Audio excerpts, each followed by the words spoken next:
नमस्कार मंडळी. तर आज मोड आलेल्या मुगाचा रस्सा कसा बनवायचा ती रेसिपी मी तुम्हाला इथे आज दाखवणार आहे. व्हिडिओ शेवटपर्यंत बघा. आवडल्यास लाईक शेअर सबस्क्राईब करायला अजिबात विसरू नका. तर मूग स्वच्छ पाण्याने धुवून घेतले होते, छान भिजत घातले. त्यानंतर त्याला थोडेसे मोड आले होते. त्यामध्ये कांदा वगैरे घालून छान उकडून घेतलं. आता हे बघा, पातेल्यामध्ये तेल गरम केले.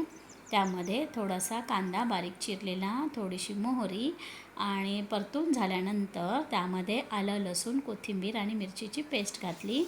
पेस्ट पण छान परतवून घ्यायची. अशा प्रकारे मुगाचा रस्सा बनवून बघा, खूप छान लागतो.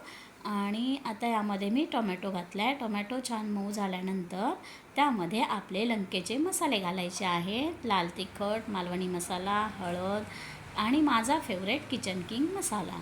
तर अशा प्रकारे हे मसाले परतून झाल्यानंतर त्यामध्ये 2 चमचे खोबऱ्याचं वाटण घातलेलं आहे. भाजलेलं वाटण मी मागच्या वेळी दाखवलं होतं कसं करायचं ते. तर हे वाटण छान परतून झाल्यानंतर आता यामध्ये आपल्याला उकडलेले मूग घालायचे आहेत. थोडेसे मूग मी वाटून घेतले आहेत आणि त्याचा रस्सा दाटसर होण्यासाठी थोडेसे मूग वाटून घ्यायचे. तर हे बघा, अशा प्रकारे आपला रस्सा तयार होतो. आता यामध्ये चवीप्रमाणे मीठ घालायचं आहे. वरतून थोडीशी कोथिंबीर. छान रस्सा तयार आहे. व्हिडिओ शेवटपर्यंत बघा. हा बघा, छान रस्सा तयार होतो. एकदा बनवून बघा. व्हिडिओ शेवटपर्यंत पाहिल्याबद्दल धन्यवाद.